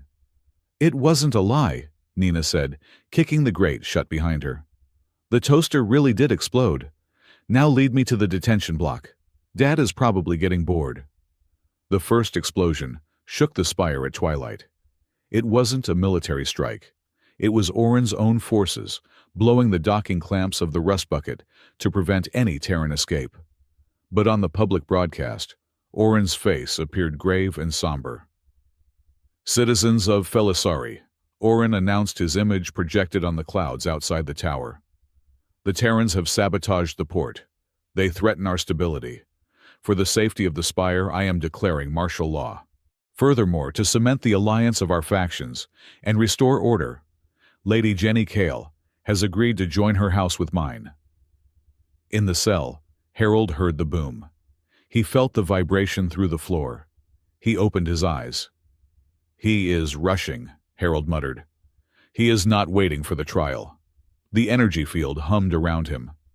Harold stood up. His skin was raw, red, and blistering in places, but his muscles were still functioning. He walked to the edge of the field. The violet light crackled, warning him back. Standard resonance field, Harold analyzed. Designed to overload nerves. But it relies on a feedback loop. If the target does not react, the loop destabilizes. He took a breath. He thought of Nina crawling through a vent. He thought of Jenny standing in front of him in the garden. He stepped into the field. The pain was absolute. It was like stepping into a fire. Every inch of his skin screamed. His vision whitened. But Harold did not back down. He pushed forward. He forced his density, his sheer physical mass against the energy barrier. He became a resistor in a delicate circuit. Just walk, he told himself. It is just pain. Pain is information. Ignore the information. The generator whined. It wasn't designed to push back against something this solid. It was designed to torture, not to contain a tank. Harold roared. It was a guttural sound, deep and terrible. He took another step. The emitters sparked. Smoke poured from the wall nodes. The field flickered, struggled to maintain cohesion around his mass, and then, with a sound like a breaking violin string, it shattered. Harold stumbled forward, smoking. His uniform was singed. His skin was angry. But he was free. The door to the cell was made of reinforced alloy. Harold didn't bother hacking the lock. He backed up 3 paces. He lowered his shoulder. He hit the door with every ounce of frustration he had held back for 2 days. Clang. The door warped. He hit it again. Crunch. The hinges gave way. The door flew off its frame and skidded down the hallway, taking out a startled guard who had been standing post. Harold stepped into the corridor. 3 more guards were there. They raised their weapons. "Halt!" one shouted, his voice shaking. "Target is loose!" Harold didn't stop. He broke into a run. But he didn't draw a weapon. He didn't have one. The first guard fired a stun bolt. Harold took it in the chest. He didn't even slow down. He plowed into the guard, wrapping his arm around the man's waist and tossing him aside like a bag of laundry. Soft landing, Harold calculated. Broken ribs, maybe. But alive. The second guard swung a baton. Harold caught it mid-swing. He twisted the weapon from the guard's grip and used the momentum to sweep the guard's legs. The man hit the floor. Concussion. Recoverable. The third guard dropped his weapon and ran. Harold kept moving.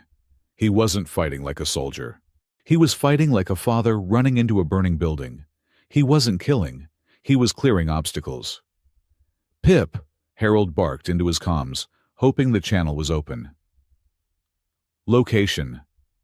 "Dad," Nina's voice came through clear and beautiful. "I am in the vents above Sector 7. I am heading to the throne room. Oren has the sisters." "Stay in the vents," Harold ordered, turning a corner and shoulder-checking a blast door open. "I am coming." The corridor leading to the throne room was filled with smoke. The emergency lights bathed everything in a strobing red glare. Harold rounded the corner and nearly collided with 2 figures, Jenny and Maggie. They were flanked by 4 loyalist guards, armed with weapons they had raided from the armory. Jenny was wearing a combat flight suit she must have stolen. It was too big for her, but she looked fierce. "Harold!" Jenny gasped. She looked at him. He was a wreck. His skin was burned from the field. His uniform was in tatters.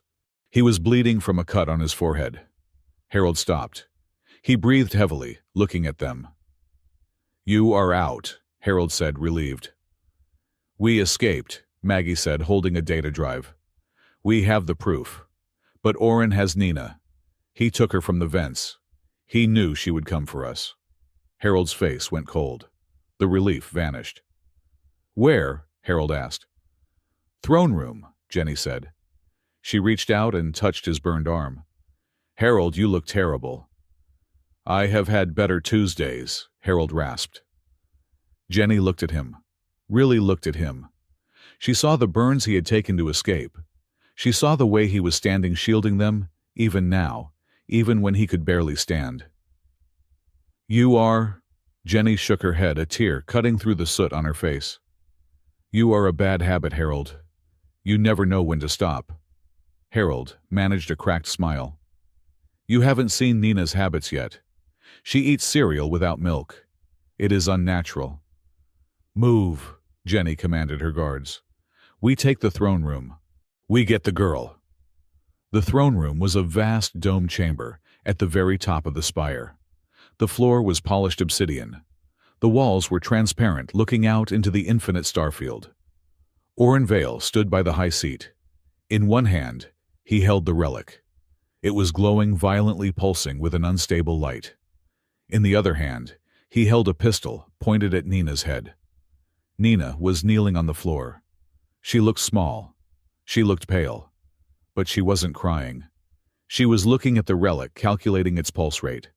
Harold burst through the doors, followed by the sisters. Stop! Oren screamed. One step closer, and the girl becomes physics. Harold froze. He held up his empty hands. He signaled Jenny to stop. Let her go, Oren, Harold said. His voice was calm, but it carried the weight of a tectonic plate. You want the relic. You have it. I want compliance, Oren shouted. I want the Terran influence gone. I want the spire to be pure. He looked at the relic. This stone, it resists me. It fights me. Why? Because it requires two keys, Maggie called out. Resonance and weight. You have the voice, Oren, but you have no weight. You are hollow. Silence. Oren waved the gun wildly. Harold, kneel before the Chancellor or your daughter dies. Jenny stepped forward. Do not do it, Harold. He will kill you anyway. Harold looked at Nina. She was watching him. It is okay, Dad, Nina whispered. Harold looked at Oren. He looked at the gun. Slowly, deliberately, Harold bent his knees. He didn't kneel like a defeated man. He knelt like a knight. He kept his back straight. He kept his eyes on Oren. He lowered his massive frame until his knee touched the black glass of the floor. Clack.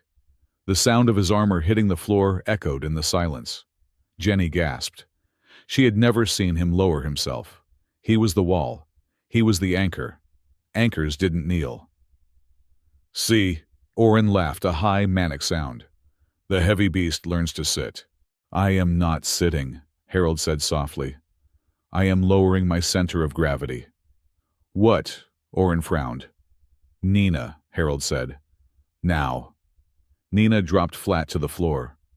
At the same instant, Maggie hit a button on the remote console she had been holding behind her back. She had synced the building's PA system to the relic's frequency. A blast of feedback, a screeching, high-pitched mechanical wail, erupted from every speaker in the room. Oren screamed and clutched his head. The sound shattered his concentration. He dropped the gun. Harold moved. From his kneeling position, he launched himself forward. He was a coiled spring, releasing all its tension. He covered the 10 meters in a single heartbeat. He didn't hit Oren. He tackled Nina, curling his body around her, turning his armored back to the Chancellor, just as the relic exploded, with a shockwave of uncontrolled energy. Boom! The shockwave hit Harold's back. It stripped the plating off his suit. It seared his skin, but he didn't move. He held Nina. He took the fire.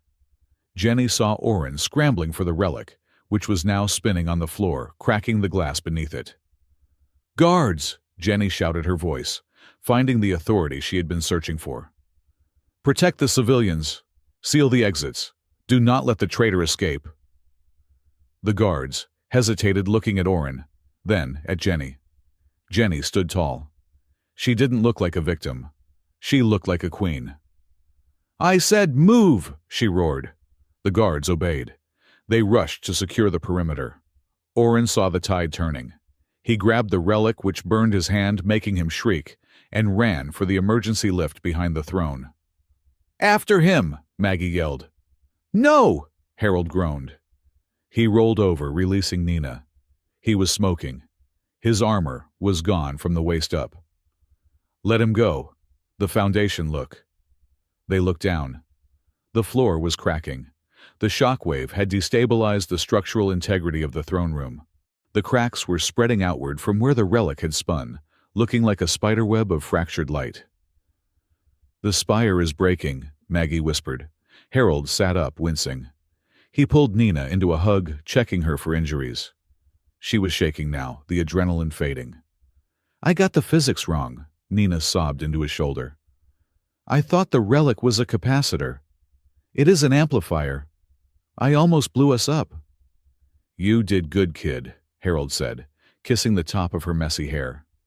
"You bought us the second we needed." Jenny walked over. She knelt beside them, disregarding the dirt and blood on the floor. She looked at the cracks running through the heart of her home. "He broke it," Jenny said softly. "He broke the spire." "It was already broken," Harold said, looking at the cracks. "He just showed you where the weak points were." Maggie joined them. She traced a crack with her finger. "This fracture pattern," Maggie said, her eyes narrowing. "It is not random. It is spiraling downward. It is pointing somewhere." "Where?" Jenny asked. "Down," Maggie said. "To the dead sectors. To the ruins where you found us." Harold struggled to his feet, pulling Nina up with him. He winced, holding his ribs. "It is a loop," Harold realized. "The relic came from the ruins. It wants to go back to the ruins. And Orin is taking it there." "Why?" Nina asked. "Because that is where the rest of the machine is," Harold said. "The spire is just the antenna. The engine is in the graveyard." Jenny stood up. She looked at Harold, battered and burned. She looked at her sister. She looked at the ruined throne room. "Then we go to the graveyard," Jenny said. "We finish this where it started." "I need a new shirt," Harold muttered, looking at his bare, singed chest. "I will buy you 10, Jenny said, and for the first time she reached out and took his hand. Her grip was firm. "After we save the world." The return to the wreckage of the Star Freighter felt less like a tactical insertion and more like walking into a grave that had been dug specifically for them. Harold moved through the twisted corridors of the ruins, his boots crunching on layers of crystallized dust. The silence here was different from the silence in the spire. In the spire, silence was a luxury of the elite. Here, silence was the sound of death. He walked, his plasma cutter held low. Behind him, Jenny and Maggie moved with the silent, predatory grace of their species, though Harold could hear their breathing, rapid, shallow, stressed. Nina was in the center of the formation, flanked by the sisters clutching Pip, as if the small droid were a teddy bear made of chrome. "The readings are spiking," Maggie whispered, checking the scanner she had salvaged from the rust bucket. "The ambient energy here is not just radiation. It is a signal." Harold touched the pouch at his hip. The relic was no longer just warm. It was hot. It pulsed against his leg with a rhythm that matched his own stride. Thump. Thump. "It knows we are here," Harold said, his voice a low rumble in the stale air. "It recognizes the gravity." They reached the central chamber, the hollow where Harold had first pulled the sisters from the debris. The space had changed. The debris had been cleared away, pushed to the perimeter by gravelifters, revealing a massive, ancient mechanism beneath the floor plates. It looked like a heart made of obsidian and circuitry. Standing at the control console of this machine was Chancellor Orin Vale. He looked unraveled. His silver tunic was torn, his hair wild. He was plugging cables into the console with manic intensity. When he saw them enter, he didn't run. He smiled. "Welcome back," Orin said, his voice amplified by the cavern's acoustics. "It is poetic, is it not? We end where we began." "Step away from the console, Orin," Harold ordered, raising his weapon. "It is over. The Spire knows what you did." "The Spire knows nothing," Orin shouted, his eyes wide and feverish. "The Spire is just an antenna, a receiver. This is the engine." He gestured to the obsidian heart beneath his feet. "The ancients did not just build a city in the clouds," Orin explained, his hands shaking, as he made the final connection. "They built a control system for the entire planet, a bio-infrastructure interface. With the relic, I do not just control the lights in the doors. I control the atmosphere. I control the gravity generators. I can turn the air in the capital into vacuum with a single command. I can hold millions of lives hostage. You are insane, Jenny stepped forward, her golden eyes blazing. You would kill your own people to rule them. I would purify them, Orin screamed. And you brought the key right to me. He slammed his hand onto the console. The relic in Harold's pouch let out a shriek of energy. It burned through the fabric, dropping to the floor. It rolled across the metal, drawn by an invisible magnetic tether, until it clicked into a socket at the base of the machine. The room groaned. Light flooded the chamber, violet, harsh, and blinding. Harold, shoot him! Jenny yelled. Harold leveled his plasma cutter. He had a clear shot. Orin was standing exposed, laughing at the sky. One pull of the trigger, and the threat would end. It was the soldier's choice. It was the easy choice. Harold's finger tightened on the trigger. Dad, no. The voice was small, but it cut through the roaring energy like a knife. Harold froze. He felt a small hand grip his wrist. He looked down. Nina was looking up at him, her eyes terrified, but determined. You won, Nina whispered. You already won. If you kill him now, you become the monster he thinks you are. You become the thing I am scared of. Harold looked at Orin. He looked at the madness in the Chancellor's eyes. He realized that Orin was not powerful. He was weak. He was a man drowning in his own ambition, trying to drag the world down with him. Harold lowered the weapon. You are right, Harold said to his daughter. We do not break things unless we have to. Fools! Orin shrieked. Compassion is a defect. He threw a switch. The resonance wave hit them. It was not like the hum in the garden. This was a tsunami. The machine amplified the frequency 1,000 times over. Jenny and Maggie screamed. It was a sound of pure physical agony as the vibration hit their skeletons. They collapsed instantly, writhing on the floor, their hands clutching their heads. Blood began to trickle from their ears. It hurts, Maggie cried out. It is tearing us apart. Even Harold felt it. His teeth rattled in his skull. His vision blurred, but his bones, his dense, heavy Terran bones, held firm. He is killing them, Harold growled. He tried to move toward the console, but the sheer pressure of the energy field pushed him back. It was like walking into a hurricane. I cannot get close, Harold yelled over the roar. The pressure is too high. Maggie, lying on the floor, looked up. Her eyes were unfocused, but her mind was still working. She saw the relic pulsing in the machine. She saw Harold, standing like a rock in the stream. The rhythm, Maggie gasped. Harold, the rhythm. What? Harold shouted, dropping to one knee to shield Nina. The machine is trying to sync with Felisari biology, Maggie yelled, her voice breaking. Disrupt it. Give it a new beat. Give it gravity. Harold understood. He looked at Jenny. She was curled in a ball, fading fast. Jenny! Harold roared. Get up! Jenny opened one eye. I cannot. Yes, you can. Harold grabbed her arm and hauled her up. He grabbed Maggie with the other hand. He pulled them both into his chest, wrapping his massive arms around them. He pulled Nina into the center of the huddle. Listen to me, Harold commanded. Do not listen to the machine. Listen to me. He closed his eyes. He focused on his own heart. The slow, heavy sledgehammer, beat of a high-gravity survivor. Thump, thump, thump. Pip, Harold barked. Amplify my vitals, broadcast my heartbeat on the local frequency. Acknowledged, Pip chirped, extending a small antenna. The sound of Harold's heart blasted through the chamber, amplified by the droid's speakers. It was a deep bass drum sound. Boom, boom, boom. It clashed with the high-pitched whine of the resonance engine. The two rhythms fought for dominance in the air. The dissonance was terrible, a screeching chaos of noise.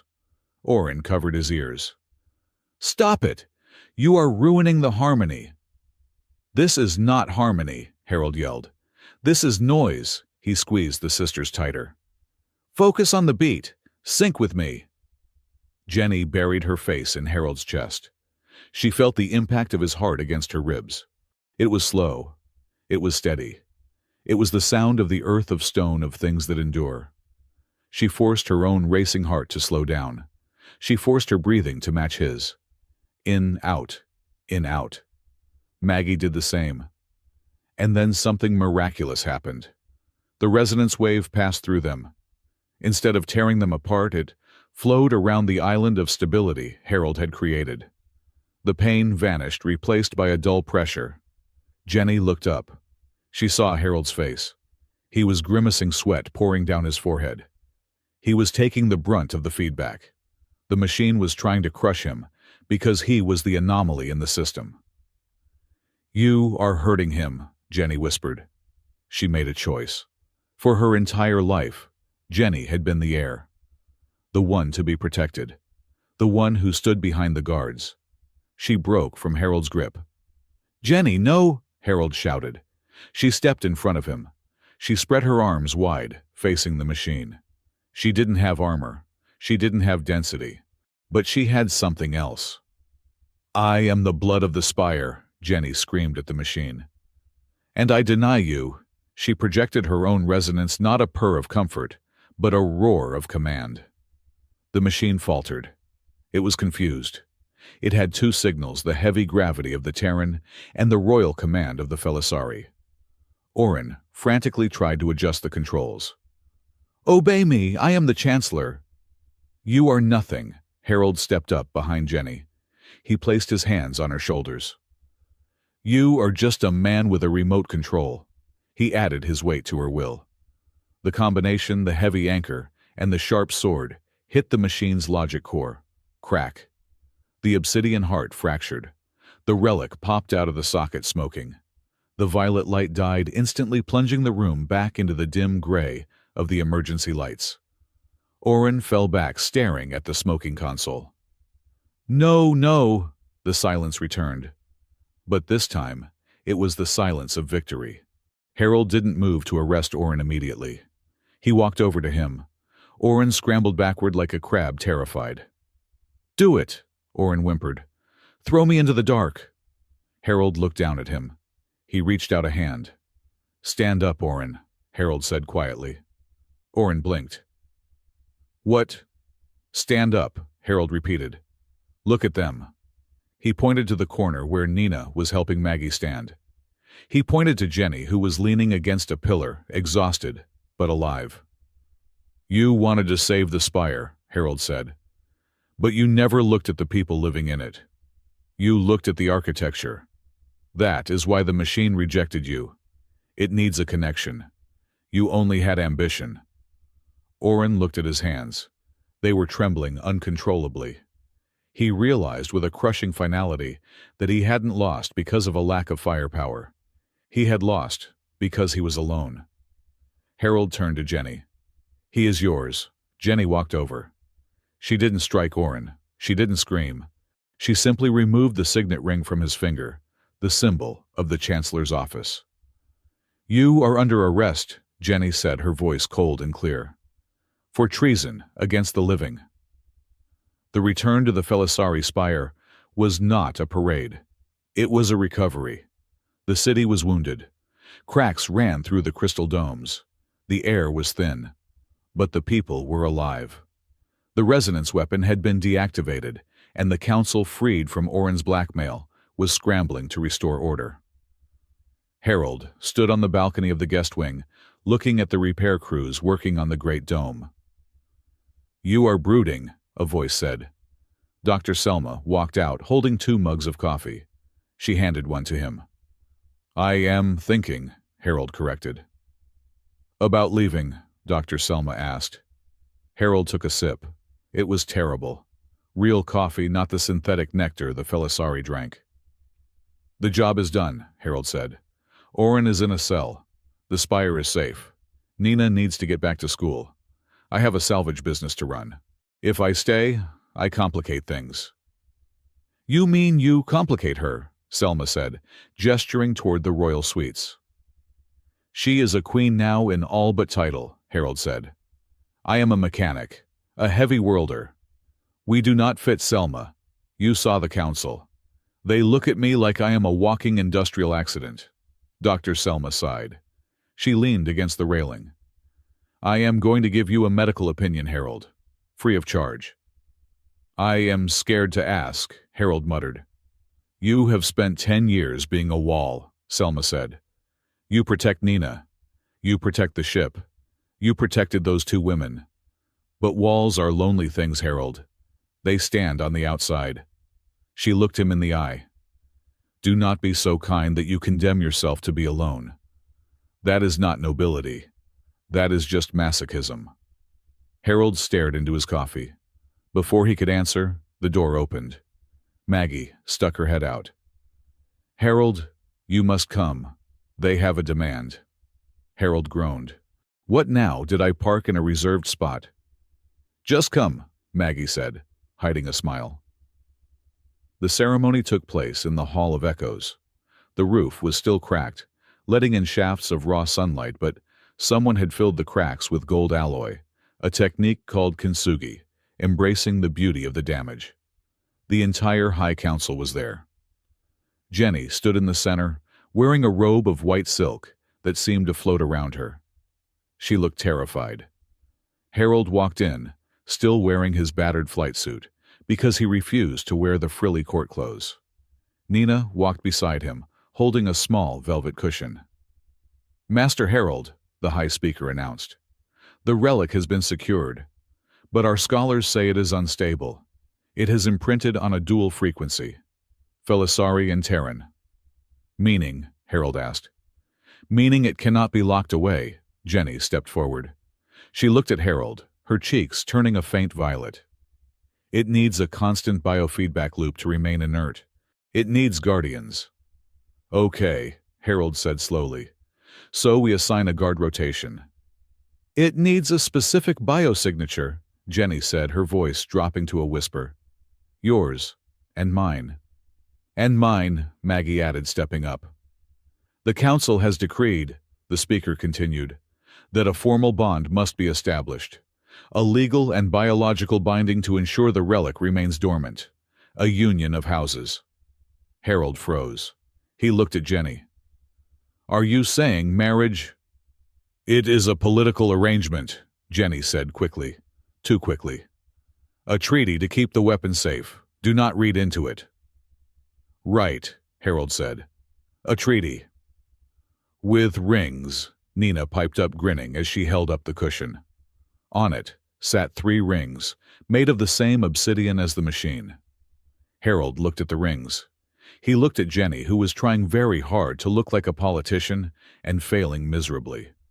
She looked like a woman, hoping he wouldn't run away. I have conditions, Harold said. The council gasped. One did not make conditions to the heir. Name them, Jenny said softly. I am not a prince, Harold said. I am not going to sit on a throne and look pretty. I work. I fix things. I raise my daughter. If I stay as myself. I would not want you any other way, Jenny said. And, Harold continued, looking at the council, Orenvale is not executed. He is tried. Fairly. We do not build this new piece on a grave. The council murmured, but Jenny nodded. Agreed. Mercy is the luxury of the strong. Harold took a breath. He looked at Nina. She gave him a thumbs up. He stepped forward. He took one of the rings. Pip, Harold said, translate the vows, and get it right this time. Initiating solemn protocol, Pip beeped. Jenny took a ring. She placed it on Harold's finger. Her hand was small, warm, and trembling. I, Jenny of House Kale, she said, her voice shaking but clear, bind myself to this gravity, not because I need an anchor, but because I trust the man who holds it. Harold took the other ring. He slid it onto Jenny's finger. It was tiny against his massive hand. I, Harold, he said. He paused. He didn't have a house. I, Harold the Dad.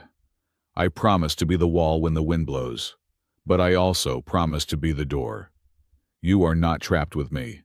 You are free. I just want to be the place you come back to."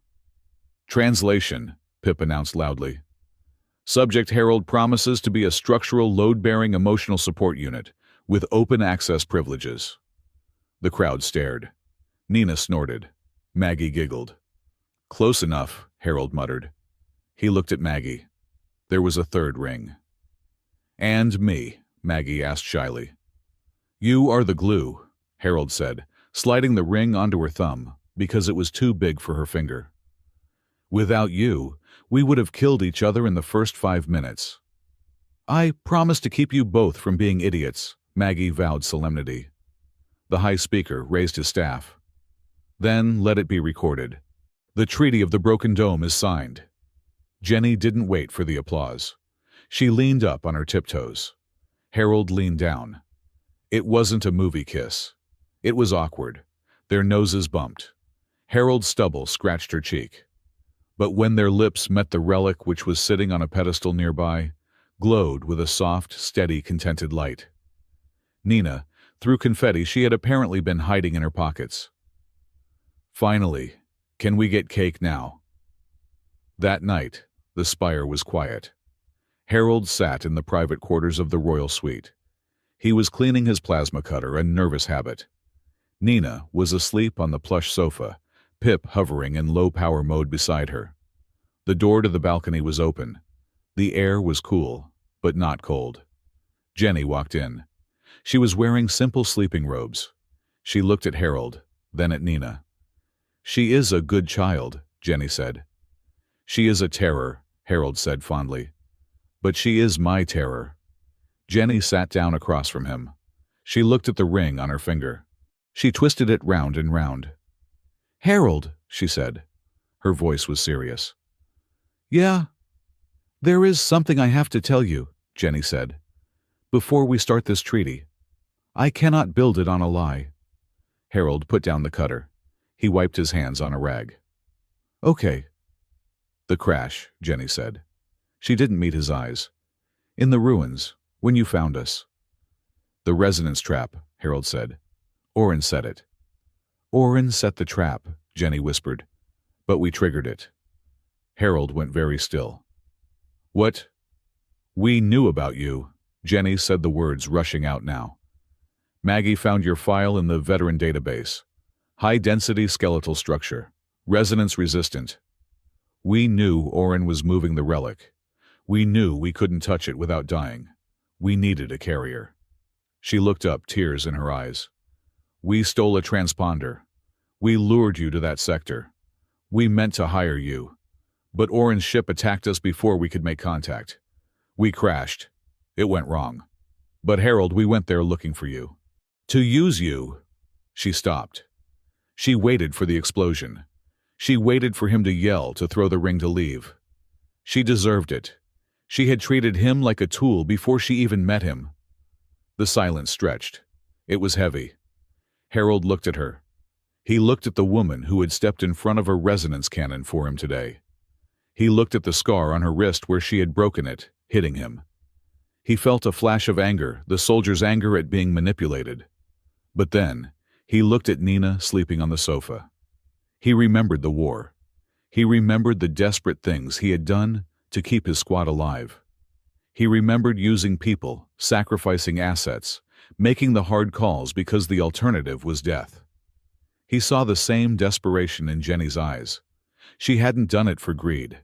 She had done it to save her world from a madman. Harold sighed. It was a long, deep exhale that seemed to empty the anger out of the room.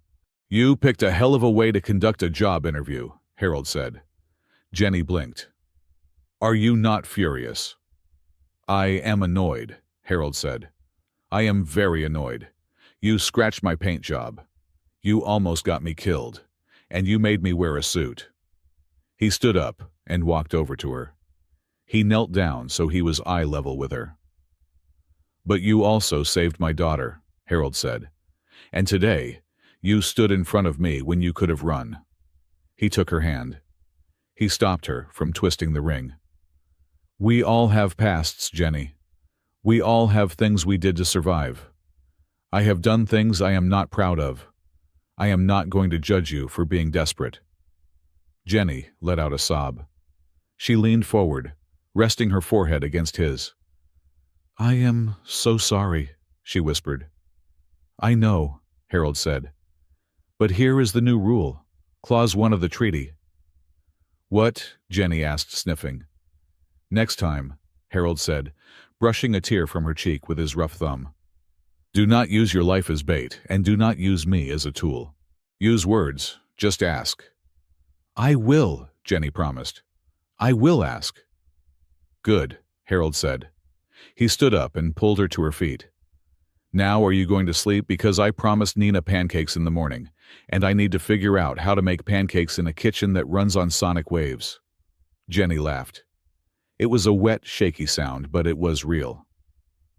"I will help you," Jenny said. "Maggie is an excellent cook."